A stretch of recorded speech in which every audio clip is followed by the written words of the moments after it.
Traven, how we doing? Sorry, I'm sorry. Something went wrong on Facebook. I'm getting us started. We're live on YouTube. Okay. Well, I'm going to start talking to folks on YouTube then. Hi, you guys. We're having some technical difficulties, and but we're going to get this show started properly. We just were on standby, and it was taking longer than it normally takes. But I am Shannon Penrod, and we'll hard start the show here in just a second. But if you're watching, we don't want you to be sitting there just watching Evelyn and I stare at the screen. I am here with Evelyn Kung, and she's joining us this morning for Ask Evelyn Kung, and we're going to be asking her questions in real time. So you guys can be writing in. We are apparently live on YouTube and getting it together on Facebook. So, the internet is it's the wild, wild west right now. And some days the magic works and some days the magic doesn't work. So, Evelyn, while we're waiting for everybody to join us, let's take just a couple of seconds and tell the folks in YouTube what your role at CARD is. I have many roles at CARD. I've been at CARD for almost 30 years. So I like to tell people that I've kind of done a little bit of everything around. My main role right now is clinical systems. I was a clinical director for the last 12 years, I guess.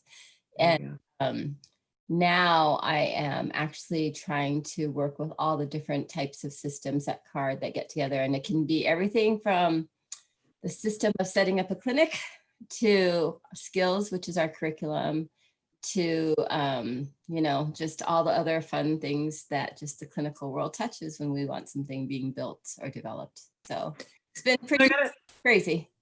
I gotta say, there's not an actual title for it, but I look at you as being sort of, I don't know, was it the Flintstones that called it the Grand Poobah? Like the person that you would go to if you needed advice about something, the person that, for any of us across all of CARD, and that's a lot of people, when we have a clinical question, I think we go to you. Tell us when are you going to do the hard open, Traven? Talk to us. I mean, I can if you want, but we're live on everything. Okay, we're gonna say we're live, and we did not do the opener. However, there is a legal disclaimer at the opener that says that this show is brought to you by the Center for Autism and Related Disorders. They are the ones who overwrite it, but that they are not responsible for anything I say or that my guests say, and that any opinions that you express, all of those things are, opinions, and that before starting any intensive behavioral intervention program, it is recommended that you consult a professional, a board-certified behavior analyst, and any decisions you make about treatment for your child or for yourself are solely at your own discretion. That's almost exactly what it says. So anyway, we want to make sure that everybody is aware of that. That's an important disclaimer that we play at the start of every show. But as I said, we were having some technical difficulties, and now we're live and up and running, and we have Evelyn Kung with us, and she is an amazing expert in the field of autism, having been working in this for 30 years, almost 30. Yeah, it's just about which is amazing. I think there's something about people who start working with kiddos on the autism spectrum when they're really young. They don't really age. Have you guys noticed that? That when I tell people, oh, this person has been working in the field for, 25 years and they look like they're 17, I think there's some, the magic elixir of youth is somewhere in working with kids. So in any case, Evelyn is going to be answering your questions in real time. You guys have many opportunities to write in. And now that we are live on everything, let me just take a moment to say that we are live on YouTube, live on Facebook, Periscope, Twitter, and also on our homepage, autism-live.com. You can write in on any of those formats, although I will tell you that the most efficient during the live show are writing in on YouTube and on Facebook. And Traven gets those and he posts them here in the chat for me so that we can read them. It takes a couple of minutes.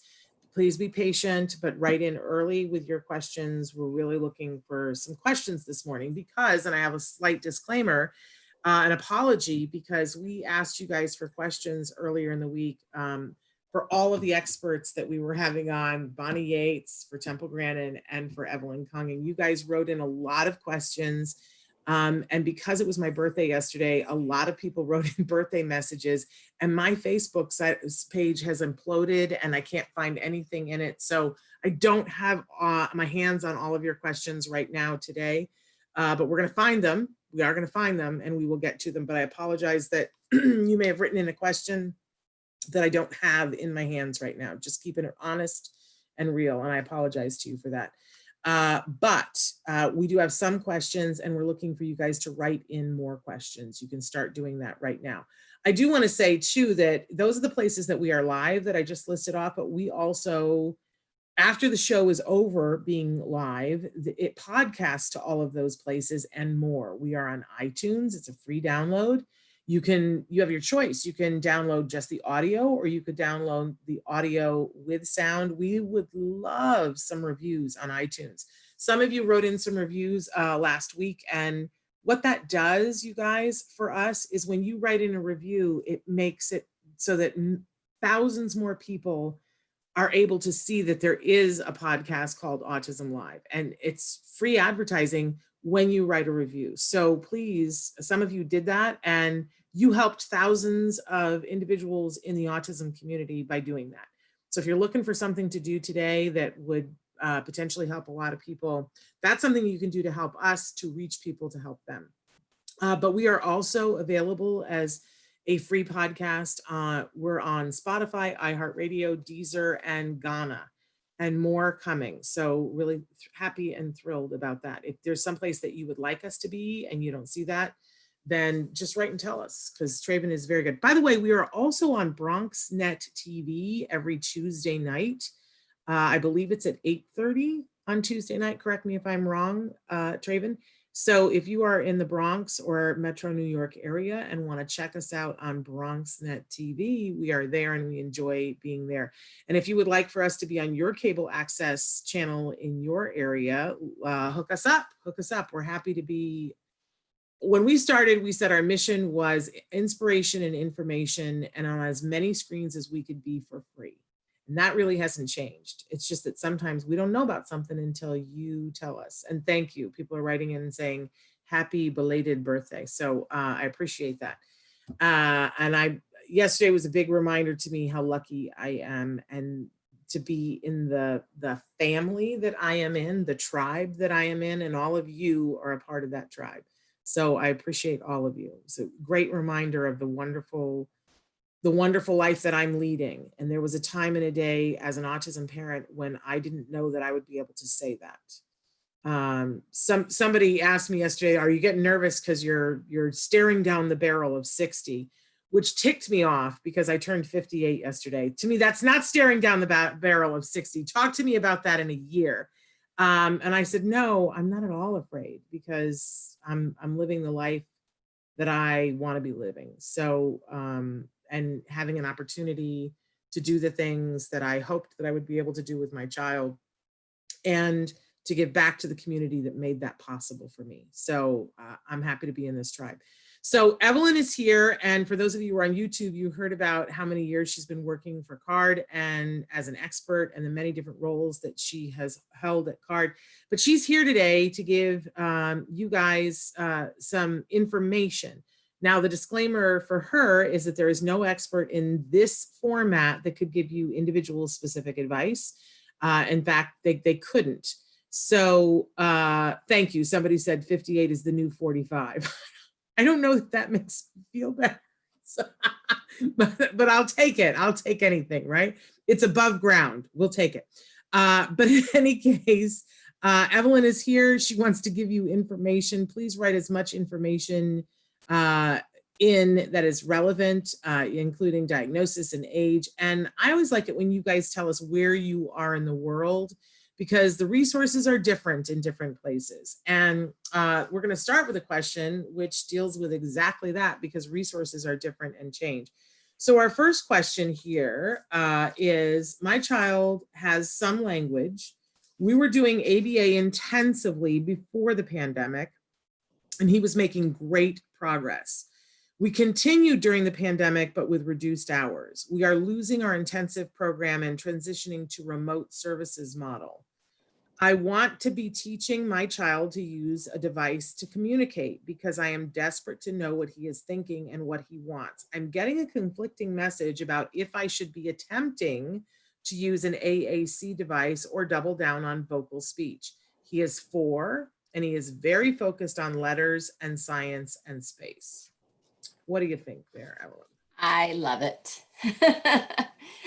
One of the first things that came to my mind was, yes, this pandemic has hit us in so many strange ways, but just because you're moving to remote does not mean you're going to lose intensity. Because you can do 40 hours or more per week in any modality we've learned through this pandemic.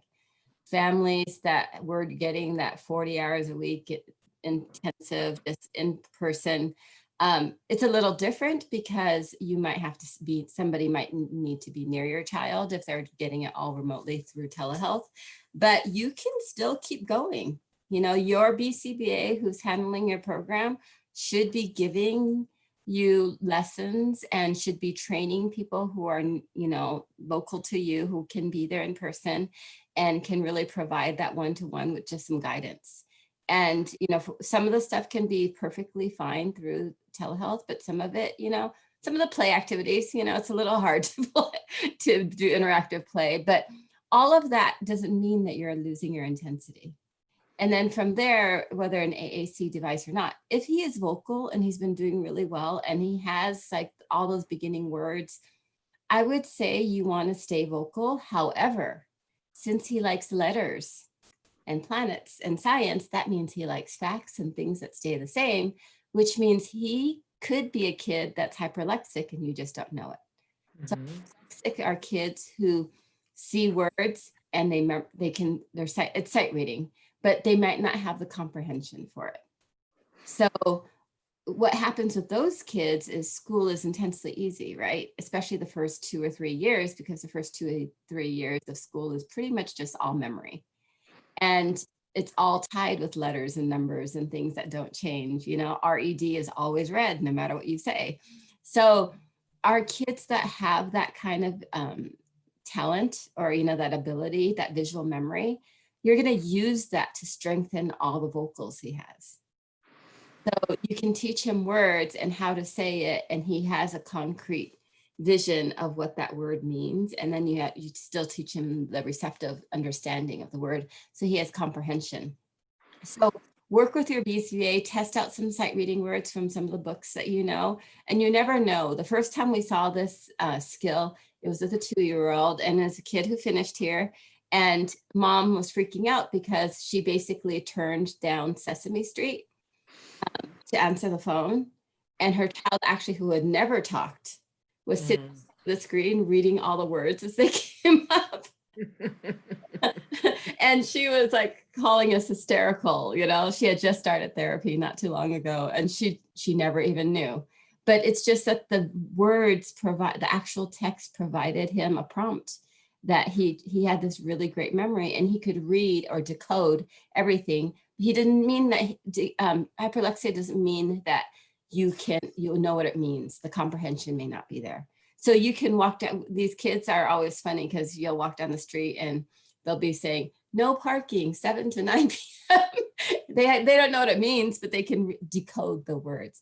And so what you want to make sure, if you have a child with hyperlexia, is that you actually give them that meaning also. And giving them that meaning through ABA is a very quick way of working at it. And what's going to happen is you will see, because he loves letters so much, that his language, probably his spoken language, will probably increase more quickly because it has that textual support. And then school is not going to be an issue. Now, that said, kids who like letters, numbers, and facts are typically very inflexible. So that is something I always tell families. It's a great skill to have. He's smart. School will be easy at the beginning, definitely. And school actually will probably be very interesting for him for the long run, because letters are always there, right? You're always reading and writing. But what you have to work on then is the flexibility, because the reason they love those letters so much is those letters never change. You know, yeah. Spell a word, it just does not change. It's always the one way in that language. And then once they learn other languages, they start to figure out other things. But use that letter reading ability and use that to support all the vocal language, and you're going to see you'll see vocal language explode. That's usually what happens. Okay. We've gotten a couple of questions about potty training. I'm going to start with this one and then move to another one that just came in. But potty training regression after suspected trauma. How do we know when to push? He was fully potty trained, and now we've had to go back to pull-ups. There was no other way. He is 7. Yeah. There, in many ways, it's hard for me to answer this because we don't know the level of understanding for the child, like how much he's really understanding. And unfortunately, trauma does happen to our kids just as well as to, you know, any typical kid out there. So, you know, a lot of it is with toilet training. I see it in our kids too. It's the one thing that they have full control of. And you can kind of prompt it. You can't, they have full control. And so if anything, I would still go back when we've had different kids come through that have had issues. We make potty training a really fun thing, you know, and filled with all the rewards that they love in every setting for using the potty, you know, in any form. And you have to be very consistent just with everything else. So you understand the trauma that's happened to it. And as long as your doctor has ruled out any kind of biomedical issues that might be associated, make sure that's all ruled out. And you can go about potty training the same way that like we do here, in the sense that, you know, you really reinforce, you could have a potty party again, if you did it that way. And if, I mean, it's kind of funny for the kids, they hate why they're sitting there, but when you bring all their favorite toys and videos into the bathroom, they actually don't have that much of an issue after they realize they have access to all this great stuff. So I would— what do you, hang on one second though. I just want to ask this. What do you think about moving it out of the bathroom with somebody who's age 7? Because I happen to know from a different question that they had written that the bathroom is particularly traumatic right now. So can we take it out of the bathroom with a potty chair, or is 7 too old to do that? You can, but it's just transferring is difficult, you know. But if there is some kind of trauma related to the bathroom, if there was a way to get something that looked like a toilet, you could start outside. I mean, my kids, when I used to travel a lot, and in Australia, they all do potty training out in the yard, in the garden. Interesting. I didn't know it took that. me some adjustment. Yeah. Okay. In the garden. Yeah, the garden. Everybody, that's how they did toilet training with all the kids. And I had to like readjust a little bit. Yes. I think I'd be washing my carrots off a little more thoroughly than I was before. Okay. So you could do it. It's just knowing that you have to transfer the skill. Okay. And that's if transferring the skill is going to be the issue, then what you could do is also, you know, the toilet, the seats that you put in the seat. Yes. We've had some kids who start with that maybe on a toilet, on a potty chair, and then move that over. And it's big as of a transition.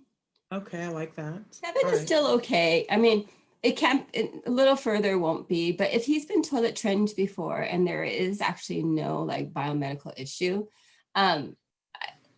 even though there's been some kind of trauma, we don't know what it is, we've been able to do it. And the key is really making it fun and good and reinforcing. Okay. All right. And then, so another parent has written in and said, any potty training advice for older kids who don't understand the concept of the toilet? Okay. So one of the first things for all kids, whether young or small, but with the older kids, I actually asked this more, I realized, is first thing you want to do is you still want to look at toilet training readiness physically. Are they staying dry through the night? Because if they're not, that is actually a physical mechanism, you know, that is, it's a real issue biologically or medically, you know, and that's something to talk to your doctor about like, why isn't this kid dry through the night? Or is it he dry through most of the night and then just at the very end when he wakes up, you know, that the accident happens there. So the toileting readiness is a deal. A lot of our kids on the spectrum have GI issues. And as long as they have GI issues, any kind of toilet training is almost unpredictable because they don't have control of their bowels and their stomach and everything else. So I would actually work on the GI issues first to try to figure out what's going to help it, whether it's a diet or, you know, whatever it may be that is working with a biomedical doctor that works with people on the spectrum, and really working out those GI issues to try to heal your gut, right? If you have leaky gut, it's very hard to control when you're going or not. And what I've realized with a lot of the older kids is a lot of them do have those issues. They're not dry through the night and they have leaky gut. So I would actually go to your doctor first, you know, your primary care physician that really helps you with your child. Try to address those issues and get that regulated so that your child does have some control. Because I have to say, like the kids that have leaky gut, it's really hard to get, they have no control, you know, on their bladder and, you know, their bowels a lot of times. So do those things first. And then after that, it's a behavioral thing, you know? And for the older kids, I always tell parents, you need to look at your history of trying to potty train. Because if you've tried and you've given up, you have to actually look at the timeline to see how long you tried before you gave up.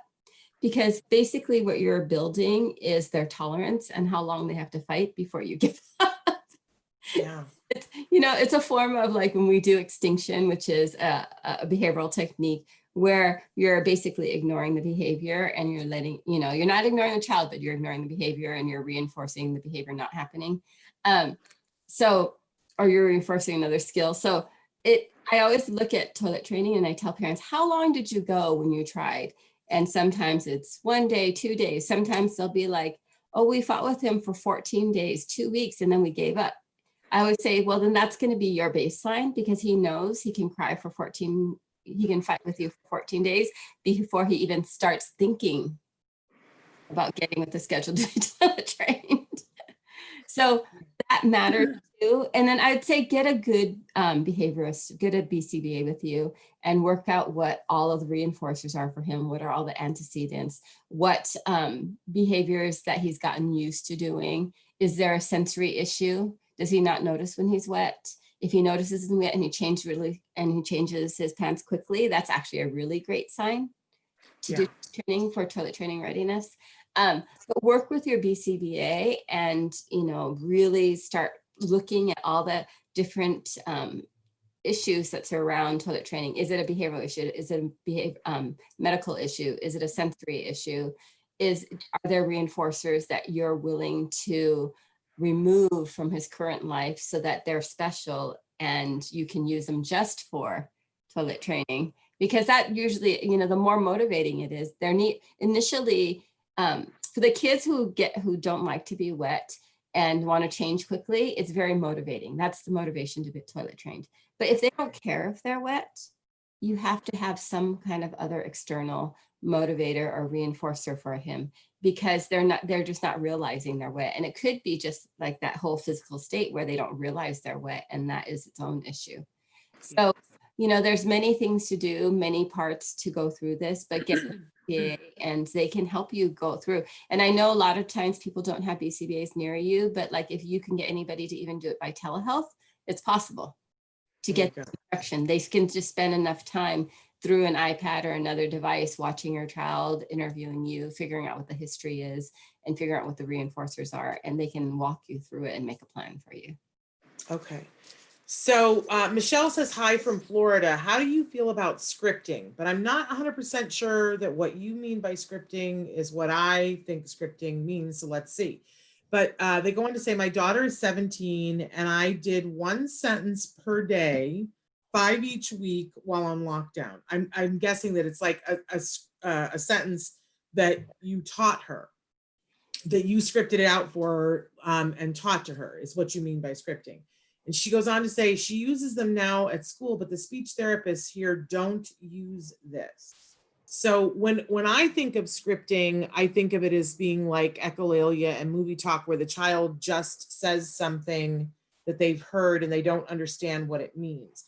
Teaching them a rote phrase that they can say at different times of the day, does that count as scripting? Is it the same thing? No, it's not the same thing. It's more of a method of teaching her to use language. you know? She's 17, so you're not going to go through the basics. Like if your child was 3, we would probably work on the flexibility and changing all these different ways. But at 17, they're teens growing into adults, and they know what they want. And chances are you as a parent know what they want too. So by using this method of teaching a sentence for different situations does work. It's a very quick way. It's just that the speech therapist may be wanting to work on maybe the pragmatics of it.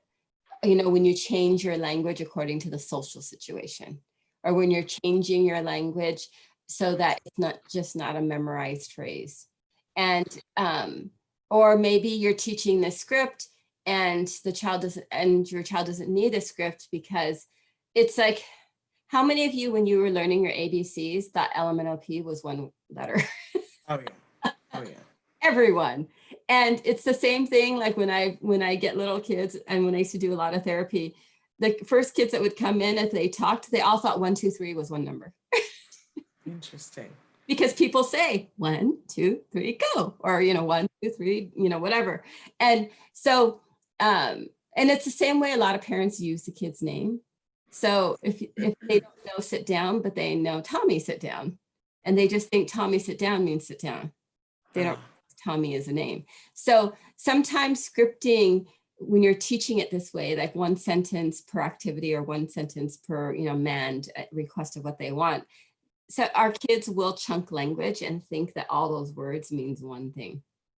And so when you go and you start trying to make some changes. So instead of saying, can I have juice, and teaching them to say, can I have a ball, they'll say, can I have a juice ball? Because they think like it's all one. It's in the linguistic world, it's chunking language when you take one set and you just learn it for something.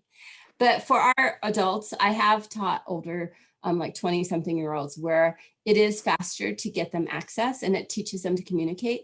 So, and when you meet that communication ability, a lot of problem behaviors go away.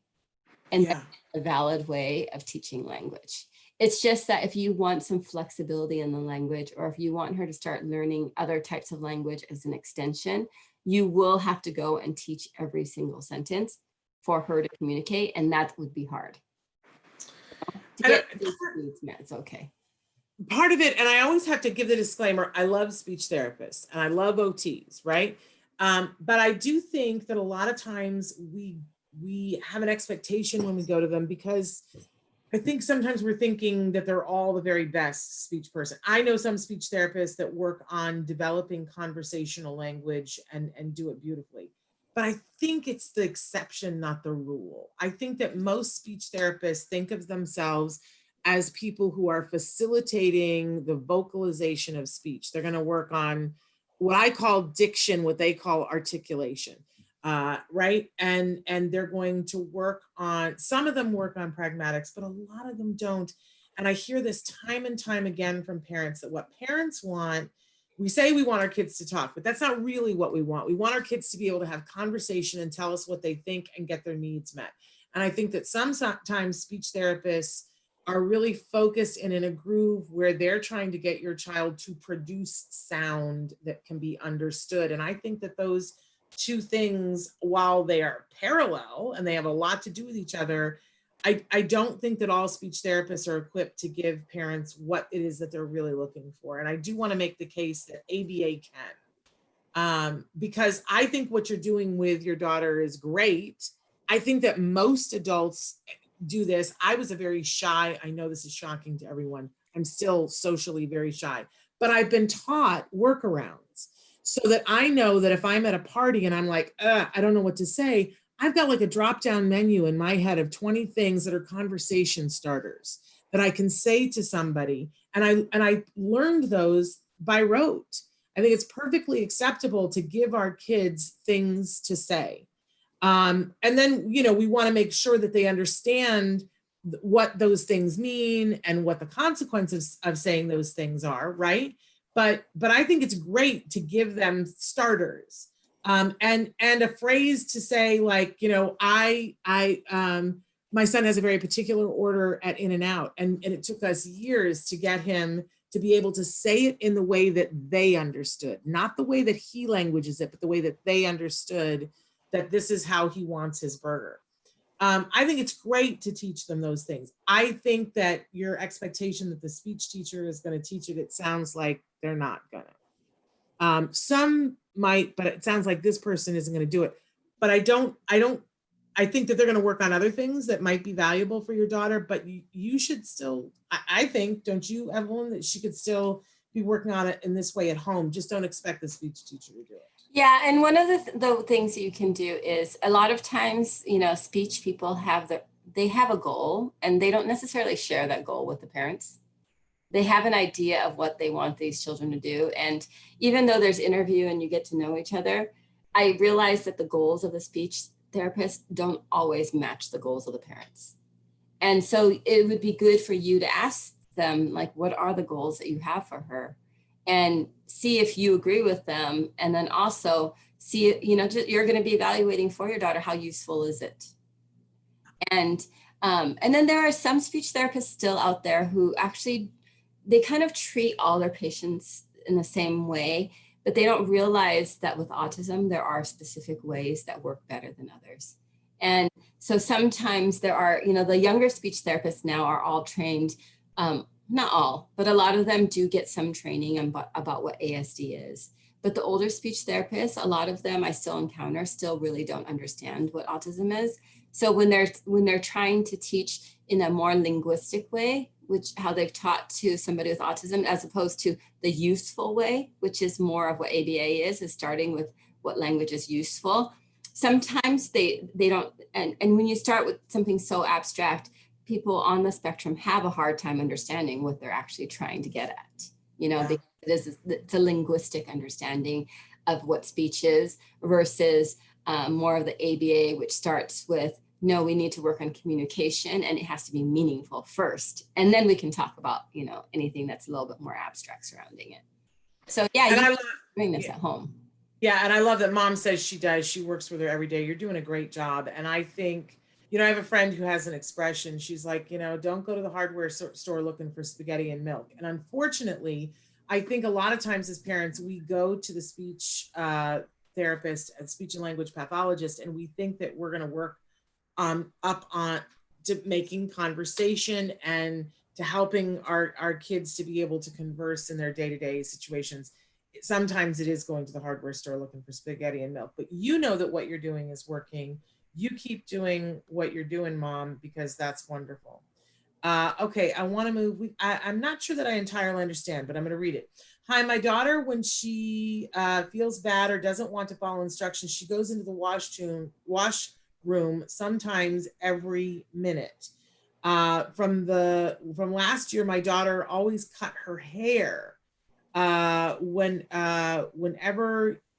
Whenever we grow her hair, most of the time I hide the scissors, but she used the kitchen scissors. So what do I do? I think that those are related, but they are actually two separate things because they were written in two separate parts, Evelyn. So if what do we do for somebody who's feeling nervous and every time they feel nervous, they get up and go to the washroom, and then it can be as much as once a minute. And what do we do? We've had many kids since we've been doing Autism Live that are obsessed with cutting their own hair or cutting other people's hair. And that, you know, if they can't do it themselves, they love to watch videos about it. It is a thing that some of our kids, we have a mom that we love that from the very beginning of Autism Live, we call her Haircut Mom, because, you know, we never want to disclose who anybody is, but when somebody is writing about something, we sometimes will call them a name that we know that won't identify who they are. But so she is known as Haircut Mom because her son was obsessed with cutting hair. What do we do for those kiddos in both those instances? So it's a coping mechanism, right? Going to the washroom when you're nervous. And if you really want to target, you need to look at what situations it happens in, because it's probably a lot of different situations. So there's not going to be one way of addressing it. Okay. But let's say like I had a kid who he used to do it during recess, and he would use the first probably 5 minutes of recess to basically psych himself up, and then he'd come out and he'd be like, he'd have all his like the order of who he was going to go see on the playground, what he was going to play, what he would say to certain people, and it just took some time. And then what we did was we taught him to shorten it. Okay. Because that sounds very effective, that he was using super that time effective. to be very effective. Yeah. Yeah. And the thing is, it was a coping. Initially, though, a lot of kids use it as a form of escape. It's a situation they're trying to escape because they realize I'm going to be here and I don't know what to do, or I don't like what's going on, or there's a noise or whatever it may be. And if I go to the washroom, no one tells me I can't go. It's the one place where if you say you have to go there, no one's going to say really no to you. They better not. It's because it's a legitimate need if the need is actually there, but only that person's going to know if the need is there. So if you feel like it has turned into an escape behavior or an avoidance behavior, then you need to evaluate each of the situations it comes in. So it really is going in and, we talk about the ABCs, the antecedents, the things that happen in behavior, what is actually happening, the behavior as she leaves, and then when she comes back, what's the consequence? So one consequence is she leaves and she just feels better because she's out of a situation that she didn't know what to do in. But you take each of these situations and you have to really look at the situation and decide what skills is she missing? Does she have all the skills that she needs for this situation? Like for a lot of kids, if they don't know how to do something, and a lot of our kids are really black and white and want to be perfect, they're very inflexible. So if they see that, oh, you're playing a game, and they don't want to lose, they get out of there. And one way to get out of there is to go. Or if they maybe are seeing a person that they know is going to ask them a lot of questions that they don't want to be asking, they're going to leave. So then you can teach them ways where they can control the conversation and they can ask some questions so that the other people can answer. And it's not just all one way where they're getting everything. It could be there's a situation where it's just loud, some kind of sensory aspect of the environment. And one way they leave is they can just close the door and they just feel a lot better, and it blocks out the noise, the light, with the smell, whatever it is. So you really have to look at each situation and see, like, what is she escaping and does she have the skills for that situation? And a lot of there are kids who do that kind of leaving, who come and go and have that ability. A lot of them have it because in social situations, it's not like where adaptive routines we have. When you brush your teeth, you can brush them one way, the same way, and it doesn't really matter. But in real life social situations, we don't talk about things that stay the same. We talk about things that are different. We talk about things that are odd or, didn't work the right way. And if you talk to a lot of like I remember the first time I had a teenager tell me, I like talking about how the grass is green and the sky is blue. Because it's always like that. And he just really loved that. But if you went out and you saw a friend and you said, hey, the grass is green, they'd kind of look at you like, yeah, I know that. Like, why are you telling me the grass is green? Now, if you told me the grass is purple, let's go look at it and let's see what that's like. But it was really interesting the first time I had a kid tell me, no, I actually like talking about the things that always stay the same. And then I had to tell him, I said, okay, so that's something that you like, but did you know all these other people? When they want to carry on a conversation, they talk about things that change, are different, new things that are happening in their life, just the newness is what you're sharing. And, and it goes into perspective taking because they don't understand the perspective of someone else. But it can be an opening, but a lot of times it's teaching them some skills too, teaching them how to ask questions, teaching for them how to tact, like if they really to make a comment about a situation where it is along the lines of what they like about something. Or if you look at 7-year-old boys on playgrounds, they don't ask questions. They're constantly just pointing and telling you what they like. Check it out, look at that, blah, blah, blah. So-and-so just fell down. Like, it's a constant stream of just commenting. And a lot of times with our kids, we kind of go to the question answer method action, and little kids don't do that really.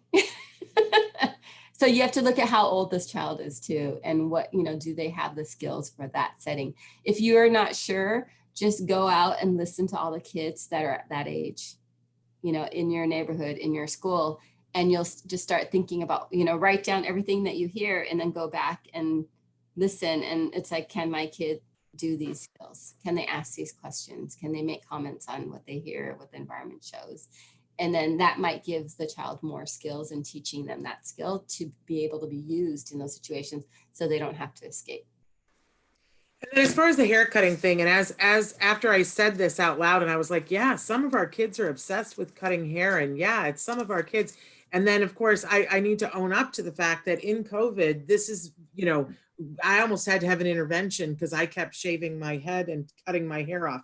And I will say, I'm willing to, I've talked before on the show about the fact that I have, varying, depending on the day, varying degrees of OCD and, previous panic disorder. But I will tell you that the thing that I learned through cognitive behavioral therapy is that OCD for a lot of people, maybe not everybody, and certainly for me, is about when I feel like I don't have control over something, I look for the minutest thing that I can have full control over. And I will stress out about that. And I can cut my hair. I cannot fix COVID. I cannot make sure that you get all the ABA that you want. And I stress out about that. So I will, instead of, being on my little habit trail about that, about how can I get all the people on here, all the ABA that they need, I go, look at that little tuft of hair. I'm going to go cut that off. Well, just to interrupt you a little bit. Yeah. Is another simple situation that typical like 4 and 5-year-old kids go and cut their hair, right? Yes. Yes. It's a test of cause and effect. There you go. Some of our kids will cut and just, oh wow, it's an easy way to just the cause and effect. It's like, in fact, you push a button, something pops up. I take a pair of scissors and I snip my hair and it's short now. Yeah. And it's like, this is amazing. And then and for a typical kid, when they realize it just doesn't grow back, that's when they have their issue. Yeah. But for a lot of kids, it is about our kids. It is about control. Give them, I'm always with the kids who want control. I always talk to parents about what part of their life, what can you give them where it is theirs? They need something that they control completely. And sometimes it is like, when their hair, a lot of times actually I've redirected it to dolls. And they can and do whatever they want to their doll's hair, to their, I don't care. And it does work and it's just redirected. There are a group of kids though that the sensory issue of hair bothers them. And the fact that it hits their neck or whatever it is. And so you really want to go and look at that too, because there are some kids that always want their hair pulled back. And the minute it is down, they're trying to get rid of it. And that's a quick way of getting rid of it too. I also want to know, because, I'm all big on the toy thing. And one of the toys that across the last couple of years, autism parents have said to us that their kids really love are those LOL surprise dolls. And that I know from art classes that there are minds that think one of two ways. And if you put clay in front of somebody, if they will sculpt the clay to make it into something and put it together and add to it, right? That's one way of thinking. And then there are other people who want to take the clay away to reveal something that's there. And that's an entirely different way of thinking. And that for many people, the taking away is a very satisfying thing. So like my son has a 3D printer, and it's this joke between us because he'll print something and it has all these supports. And you have to peel the supports away to reveal the thing that he printed. It's my favorite thing on the planet.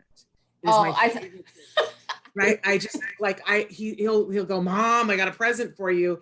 And it's this thing, and it'll take me days to clear it away, but it's so satisfying to me. And it's the same thing with those LOL dolls. They take layer after layer, and there are little surprises built into it. So, if my son gives me lots of 3D things to print, my hair gets longer. I'm just saying, try an LOL doll and see if your kiddos like it. And they have some that are different. In any case, something to consider. All right, we got two questions I want to get to before we get to the top of the hour. How do you recommend approaching and helping when a teenager is unable to regulate emotions and becomes self-injurious, intimidating, or hitting others? It's a very serious question. So many to this. Yeah. Because I don't know anything about their ability or understanding and skills. And I'd say initially, if it's turned into a problem behavior where they're hitting people, you have to go back and look at what we call the function of the behavior and really just see, like, why are they doing this? Because it's a form of communication. You know, it's easier to hit somebody or punch something or throw somebody than it is to find the right word and then produce it in the way that somebody else understands it. So, you know, initially I would just take those severe behaviors. I'd separate it all out. So separate the emotional control from, you know, each of the other types of aggression or whatever it may be. And I would actually look at each case, see when it happens, try to figure out the function, get a BCBA in there and try to figure out the function, because functions change too. So it's always either for attention, because they want access to something. So it's like, I'm going to hit you and you'll give me your doll or food or whatever it is. Or it's maybe an escape. If I hit you, you go away. You stop talking to me. And it's amazing how fast that works. Or there's also like some sensory or innately satisfying part of being able to do this. And so like with self-interest behavior, the majority of the kids I've worked with don't like the feeling of hitting their head on the wall. They do it out of frustration. And I've even had really good kids who can throw themselves in a really dramatic way and their shoulder hits the wall, but their head never actually hits. But they know that if they do that, everybody leaves them alone. So that's very much an escape behavior. But then we do have some kids who, when they hit their head on the wall, they like the way it feels. And that has its own, you know, biomedical aspect of that.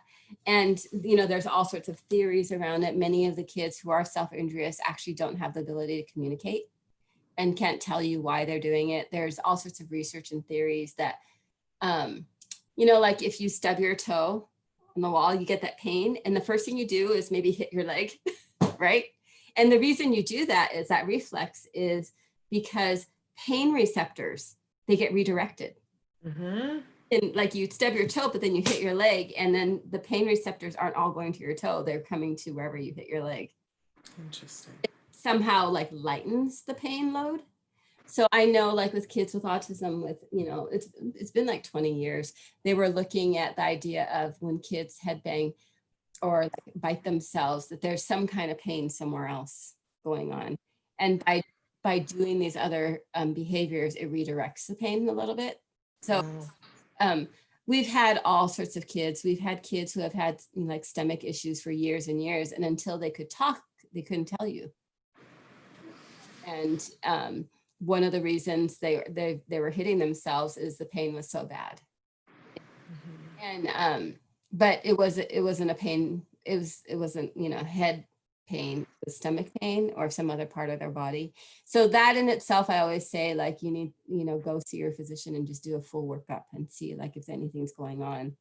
But then if you have the emotional control, when families come in with like a teenager who comes in and they're just like, he just blows up.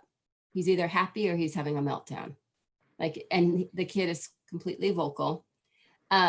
You know, they're yelling and screaming and often swearing, you know, at this time. Those kids often have, I always tell those families, you need to give me about 2 years. Because the emotional control is the prefrontal cortex of your brain. And that's the last part of your brain to develop. It's the same place that planning and inhibition and all of those type of skills, understanding what's important, that's the front part of your brain. And that's the part of your brain that, you know, research will tell you it's the CEO of your brain. So you can have a lot of knowledge in your brain, but if you have no control of the knowledge and when to use it, it doesn't really do you that much good. So this is the last part of the brain to develop now. And there's doctors who say it's till the age of 25 for boys. When I first started, they used to say your brain stopped developing at 5, then it was 7, then it was 10, then it was 13, and now we're at 25. And, but emotional control, like the first thing, if I have a kid who comes in, the first thing I'm going to work on is teaching them inhibition, just how to stop. I'm not going to teach them what else to do. And there's 2 types of stopping. There's non-vocal and there's vocal. If they're yelling out profanity and I need them to just stop, I'm going to teach them to have some control on when to talk or not.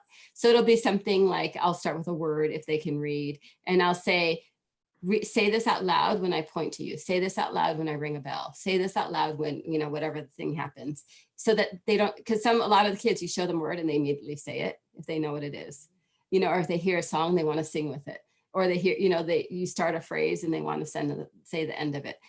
So initially I'll work on just on inhibition, or if there's something they want to touch, I'll work on non-vocal inhibition. You just stop touching. And so I really start at those really beginning places of executive function skills, because if you are having some emotional issue, you know, if you're going to have a meltdown, it's because something didn't go your way. And maybe language, you can't find it fast enough to do something, or, you know, it just comes out.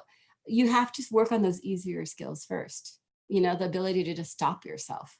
And then once you can stop yourself easy enough, then you're going to go on and try to find the words to get what you need or what you want or what's not going right. And then that was the beginning of learning how to argue, right? Because if you can have the words, then arguing is a powerful tool, because that's what typical teenagers are doing. They're constantly arguing with their parents, right? And the New York Times had an article about how to fight with your teen during COVID. You know, it's a powerful tool. But if language doesn't come naturally and they can't find the words, and just stopping is a hard thing, you start at a lot more basic level, and it takes time. I always tell families, you need to give me time, because I'm going to really start at a level where they're like, what are you doing? I would say, I'm just teaching them how to stop. You know, and I want to remind us all that we were all teenagers at one point, and it was hard for all of us. And many of us were not on the spectrum, and none of us were going through COVID. And I just want to remind all of us that we need to make sure. I love that movie, the Disney movie, is it In and Out, where they show all the Inside Out. Inside Out, that's what it is. And what was particularly poignant to me watching it was this idea that for our kiddos, that joy has to move to a backseat position as they move into teenage years. And I guess I never really thought of it that way, but I want to rail against that. I have a teenager right now, and I know that, you know, part of my full-time job as a parent right now, I always think about Dr. Grampuchet saying it has to be fair. And right now, very little is fair. Yes. And I'm constantly trying to find enough things to make his life reinforcing as it is right now. So, you know, I hope that this parent will find some professional support to help them in their endeavors to help this young person. But I think that somewhere along the line, I just want to put it in your back pocket that we got to find the way to what is reinforcing for this individual. Because the teenage years are hard no matter what, and it's just extra now. And you have to give them some control. Yes. And for parents, sometimes it's harder for the parents, right? For the teen to give control. But you have to really work out, like, what is fair for him? What can he control of, where you're not going to have an issue, even if it's not how you would do it your way. If that's the way his room looks right now, it's how his room looks. There you go. We've only got 30 seconds, and we're not going to be able to answer this in 30 seconds, but I got to address it. I have a 3-year-old just diagnosed, and they are saying 20 hours of ABA. That seems like too much with preschool. What are your thoughts? Depends on his skill level. Get somebody to recommend. Intervention shows 40 hours a week. And that 40 hours can be some help with him at preschool also, helping him make use of the preschool time. Do not put him in preschool because everybody else is doing it. That's not a good reason. So if he is going to preschool and just playing on his own by himself and not playing with anybody else, that's not a good function of preschool. So. And that's Evelyn's expert opinion, and I'm going to give you my parent opinion. That if you got a diagnosis at 3, then that means that your child has skill deficits enough for an expert to diagnose it. And I would stay away from preschool right now and fight with everything you have to get a 40-hour ABA program. Worry about preschool next year or the year after. But this at 3, if you have a diagnosis, then any insurance company worth their salt is going to give you a 40-hour program and say that your insurance will cover it. Take advantage of that and don't let anyone get in your way, least of all a school. And I used to be a teacher. I love school, not saying negative against school, but that's not what's been shown to be effective for a 3-year-old on the spectrum. Would they enjoy it? Possibly, but it's, you know, they need the 40 hours. That's what we did. I'm never sorry. But that's my parent advice. But Evelyn is the expert. Evelyn, thank you so much for being with us this morning. We appreciate you more than you could possibly know. We absolutely adore you. We're a couple of minutes over now, but we started late, so I guess it all evens out, but I know you've got things to do. I just want to remind people we're back tomorrow, and we have the fabulous guest, Michael Tolson Robles. He is diagnosed late on the spectrum. He is an artist. He calls himself, and he should call himself, a savant artist. The paintings that he paints are insanely beautiful. And sometimes he's one of those painters that they set up the canvas and they have the audience there, and he takes 4 paint brushes and he goes like this and he goes like that, and you see this horse running in the rain and you go, what just happened? And he didn't know he could do that until later in life when he got a diagnosis with autism. So he's going to be with us tomorrow talking about some exciting things that he has going on. You're just not going to want to miss it, you guys. So that's tomorrow. Until then, thank you so much for being with us, Evelyn.